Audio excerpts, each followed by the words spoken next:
Jika imam berkata dalam sholat waladhdallin, maka sambut itu dengan amin, ya kan? Maka orang yang bacaan aminnya bersamaan dengan malaikat mengaminkan. Ada motivasi yang indah jika bersamaan amin kita dengan aminnya malaikat, maka istimewanya doa malaikat itu seketika dijawab. Itulah sebabnya orang-orang yang rajin sholat berjamaah itu minim terjadi penyimpangan pada diri. Kalau Anda ingin jadi orang baik, gampang, konsisten jamaah 40 hari aja. Karena tidak pernah ada orang konsisten dalam sholat jamaahnya kecuali merubah dia menjadi pribadi yang lebih baik. Imam itu dijadikan untuk diikuti, maka bacaannya imam itu diikuti oleh makmum, mewakili makmum.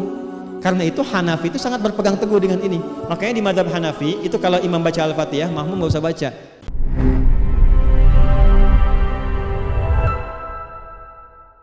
Insyaallah saya agak kebingungan waktu itu. Saya pernah sholat di masjid di daerah Priuk ya, cuman imamnya amin baru makmumnya yang saya dengar.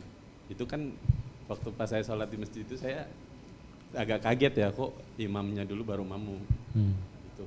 Terus azannya pun dua-dua semua saya dengar dari pas saya awal ke masjid itu, kok Allahu Akbarnya 2, kan biasanya Allahu Akbar 4 kali baru asyhadu allanya 2 ya. Kalau dia tuh bisa mereka tuh dua semua Ustaz.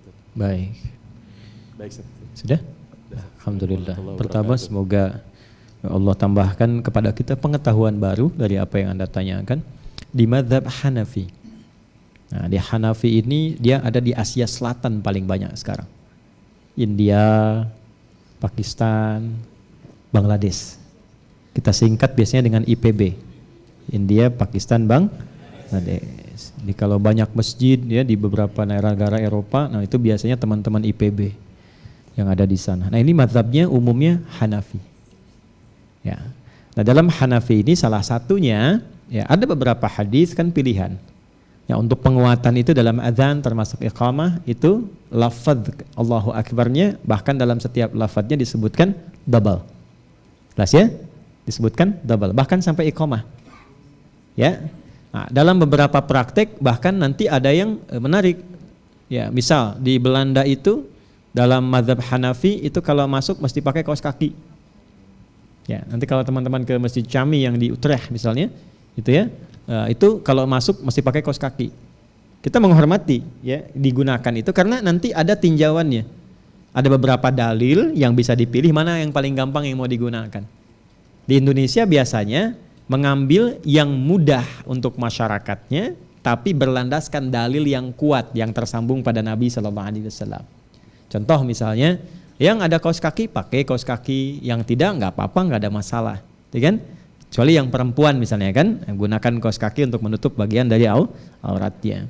Kemudian yang kedua dalam azan misalnya ambil yang paling simpel. Karena intinya kan terdengar. Tambahan itu ketika dirasakan dalam satu kondisi cukup jauh sehingga orang-orang perlu untuk menguatkan dan mendengar itu. Kalau belum terkonfirmasi, sebutkan kedua sebagai penguat. Sekarang sudah pakai speaker.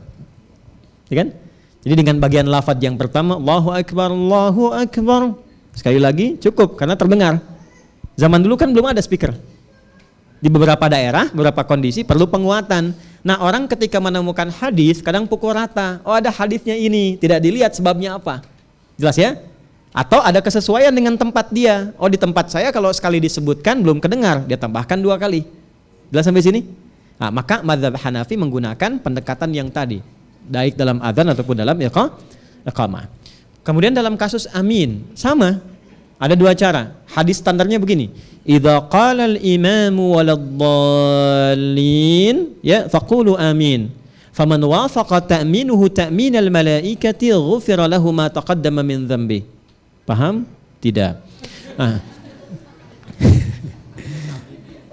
Jika imam berkata dalam salat waladdallin, maka sambut itu dengan amin. Ya kan? Maka orang yang bacaan aminnya bersamaan dengan malaikat mengaminkan. Jadi jangan dikira malaikat diam. Ada khusus malaikat-malaikat yang mendampingi waktu sholat, khususnya sholat jamaah. Ya kan? Nah, di antara kegiatan mereka itu selain mencatat, menyertai sholatnya juga mengaminkan itu bacaan imam. Ya, saya pernah punya pengalaman yang cukup menarik di pesantren itu. Ya, jadi kalau malam biasanya kami berlomba tidur di masjid supaya bangun malam. Ya, ada di antara sholat tuh kalau sedang sendirian ada datang jaharkan ghairil maghdubi alaihim waladdallin. Yang paling indah itu amin belakang tuh.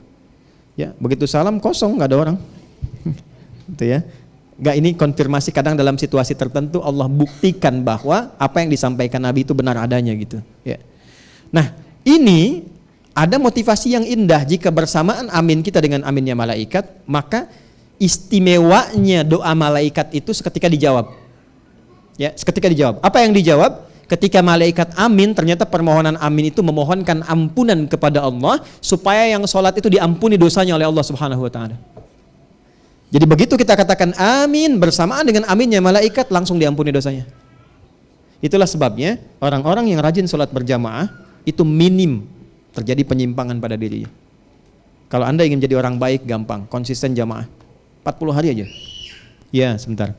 Ya, 40 hari. Jadi ada 3 orang. Ini di Libya, kisah nyata. Syekh kami menceritakan. 3 orang ini nggak konsisten sholatnya. Jarang sholat, mainnya banyak gini. Diadukan orang tuanya kepada syekhnya. Kata gurunya gini, kalimatnya indah sekali. Ya bunai, anakku sayang sini. Ketiganya.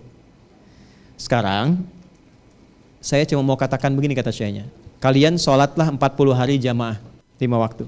Setelah itu terserah kalian, mau sholat silahkan, enggak silahkan. Saya enggak akan nyuruh lagi, dan orang tua kalian pun saya akan bilang enggak usah nyuruh lagi.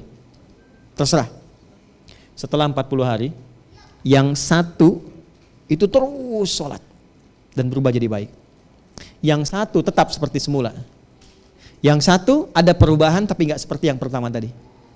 Maka ketika menghadap, kata syekhnya, engkau yang pertama, engkau lulus, engkau tidak tinggalkan sekalipun dalam 40 hari. Engkau yang kedua, engkau benar-benar tidak pernah mengikuti itu. Dan yang ketiga, kadang engkau jamaah, kadang engkau tidak. Bingung mereka, kok Syekh tahu? Karena tidak pernah ada orang konsisten dalam sholat jamaahnya, kecuali merubah dia menjadi pribadi yang lebih baik.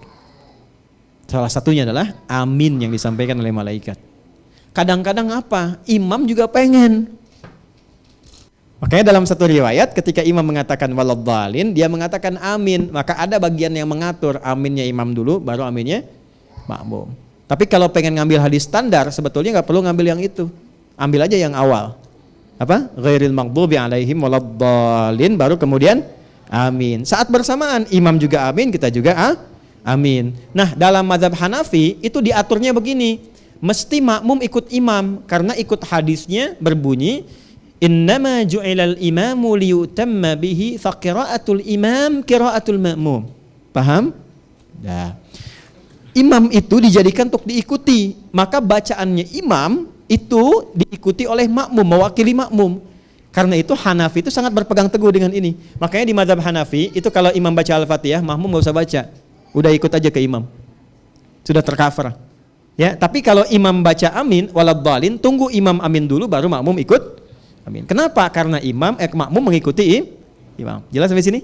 Nah, jadi kalau Anda di mazhab Hanafi yang ikut ke masjid seperti itu, kemudian dibacakan demikian, ikuti aja, karena itu pun ada dalilnya. Jelas? Nah, jangan duluan ya, nanti bubar sholatnya tuh. Baik, saya kira itu yang bisa saya sampaikan. Terima kasih atas perhatian dan pengikut sertaan kajian kita di siang hari ini. Sekali lagi mudah-mudahan semuanya disayangi dan diberkahi oleh Allah Subhanahu wa taala.